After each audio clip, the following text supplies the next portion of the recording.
দিকে থাকা। One two one সূরা আহজাবের 35 নম্বর আয়াত।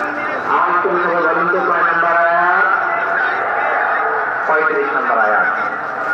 এই আয়াতে আল্লাহ তাআলা তার প্রিয় বান্দাদের 10টি বৈশিষ্ট্যের কথা বলেছেন। কয়টি? আজকে 10টি বৈশিষ্ট্য নিয়ে আমরা আলোচনা করব। আল্লাহ তাআলা কাদেরকে পছন্দ করেন? আমরা আল্লাহ তাআলার প্রিয় বান্দা হতে চাই কি চাই না? বলেন তো। চাই। এবং যাদের মধ্যে এই 10টি বৈশিষ্ট্য থাকবে তাদের জন্য আল্লাহ তাআলা ক্ষমা এবং মহাপ্রতিদানের ব্যবস্থা রেখেছেন। এই 10টি গুণ যাদের মধ্যে থাকবে তাদের জন্য আল্লাহ তাআলা ক্ষমা এবং মহাপ্রতিদানের ঘোষণা দিয়েছেন। সুবহানাল্লাহ বলেন। এবং এই 10টি বৈশিষ্ট্যের মধ্যে ইসলামের মৌলিক যে মূল্যবোধগুলো, মোরালিটি, এথিক্স, এগুলো চলে এসেছে। মৌলিক কথাগুলো দিন ইসলামের প্রায় সকল অনুষঙ্গের সমাবেশ ঘটেছে এই আয়াতে। এবং এই আয়াতে পুরুষের পাশাপাশি নারীদেরকেও আল্লাহ তাআলা স্পেশাল গুরুত্ব দিয়েছেন। সুবহানাল্লাহ করবেন না? Gender equality in terms of getting reward, প্রতিদান বা সওয়াব পাওয়ার দিক থেকে ইসলামে নারী পুরুষ সমান। অনেকে বলে ইসলাম নারীদেরকে ঠকিয়েছে, নারী পুরুষ নাকি সমান না। অনেক নারীবাদীরা বলেন, আমি শুধু বলতে বলবো এই আয়াতের দিকে তাকান, সূরা আহজাবের 35 নম্বর আয়াতের দিকে তাকান। এই আয়াতে নারী পুরুষ সমান। সুবহানাল্লাহ বলতে সবাই। Gender equality in terms of getting reward, নেক কাজ করলে সওয়াব পাওয়ার ক্ষেত্রে পুরুষ যেমন নারীও তেমন। আল্লাহু আকবার। দান করলে পুরুষের যেমন সওয়াব, নারীরও তেমন সওয়াব। রোজা রাখলে পুরুষের যেমন সওয়াব, নারীরও তেমন সওয়াব। নাকি পুরুষ রোজা রাখলে বেশি সওয়াব, নারী রোজা রাখলে কম সওয়াব? হ্যাঁ, ব্যাপারটা কি এরকম? আওয়াজ করে বলেন ময়মনসিংহ, ব্যাপারটা কি এরকম? না, একটু নেক কাজের সওয়াব বা প্রতিদান পাওয়ার দিক থেকে সবাই সমান, নারী কিংবা পুরুষ কোনো পার্থক্য নাই। নারীদের কথা বিশেষ ভাবে বলা হবে।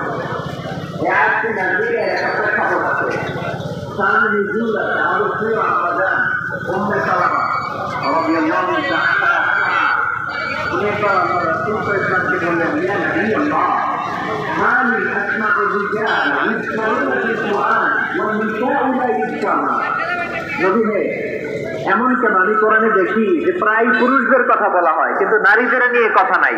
পুরুষবাচক শব্দ ব্যবহার করা হয়, নারীবাচক শব্দ ব্যবহার করা হয় না। এর কারণটা কি? ফাআনজালাল্লাহু তাআলা হাযিহিল আয়া। এরপর আল্লাহ তাআলা উম্মে সালামা রাদিয়াল্লাহু তাআলা আনহার এই কথার প্রেক্ষিতে তার এই অ্যাপিল, তার এই আবেদন, তার এই আকাঙ্ক্ষা পূরণের জন্য এই আয়াতটি নাযিল করেছেন। বিল্লাহ পড়েন সুবহানাল্লাহ। আল্লাহ তাআলা পুরুষবাচক শব্দের পাশাপাশি নারীবাচক শব্দ ব্যবহার করেছেন।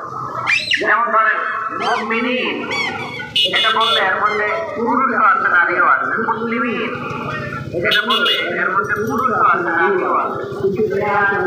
মুসলিমিন বলার সাথে সাথে আল্লাহ বলেছেন মুসলিমাত। ইন্নাল মুসলিমিনা ওয়াল মুসলিমাতি ওয়াল মুমিনিনা ওয়াল মুমিনাতি ওয়াল কানিতিনা ওয়াল কানিতাতি। পুরুষবাচক শব্দের পাশাপাশি আবার এক্সট্রা নারীবাচক শব্দ ব্যবহার করেছেন। আলহামদুলিল্লাহ বলেন।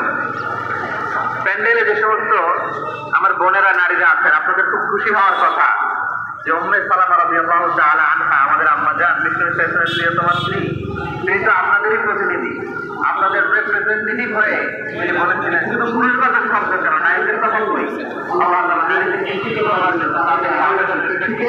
প্রতিটি শব্দ পুরুষবাচক শব্দ ব্যবহারের পাশাপাশি নারীবাচক শব্দ ব্যবহার করেছেন। আওয়াজ করে পড়েন আল্লাহু আকবার।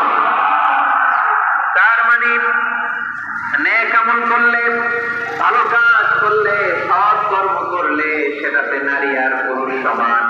পুরুষ ইবাদত করলে যেই সওয়াব, নারীরা করলেও সেই সওয়াব পড়েন সুবহানাল্লাহ। That means women, that means women, extra in this God. How good is the Islami? And how good is the Allah?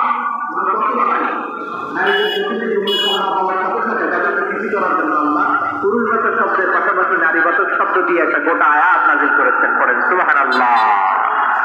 তাহলে আসুন আমরা দেখি কোন 10টি বৈশিষ্ট্য আল্লাহ তাআলা এখানে উল্লেখ করলেন যাদেরকে আল্লাহ তাআলা পছন্দ করেন।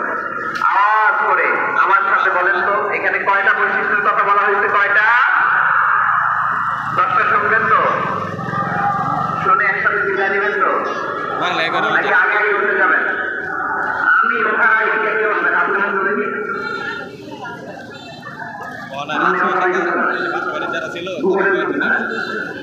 ঠিক আছে, শান্ত হইতে হবে, শান্ত হয়ে বসুন।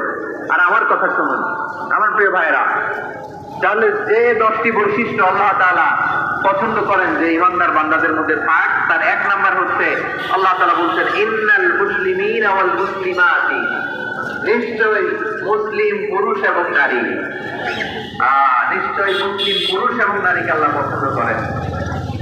আমরা মুসলিমরা সবাই এখানে আওয়াজ করে বলেন আমরা মুসলিম কিনা? মুসলিমিন ওয়াল মুসলিমাত, মুসলিম পুরুষ এবং নারীকে আল্লাহ পছন্দ করেন। ইসলাম মানে আত্মসমর্পণ করা, সারেন্ডার করা।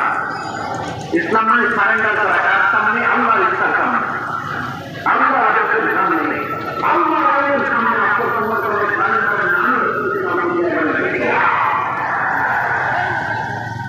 কেউ সামনে থেকে কেউ মুসলিম হলে তার কারণে প্রথম আল্লাহ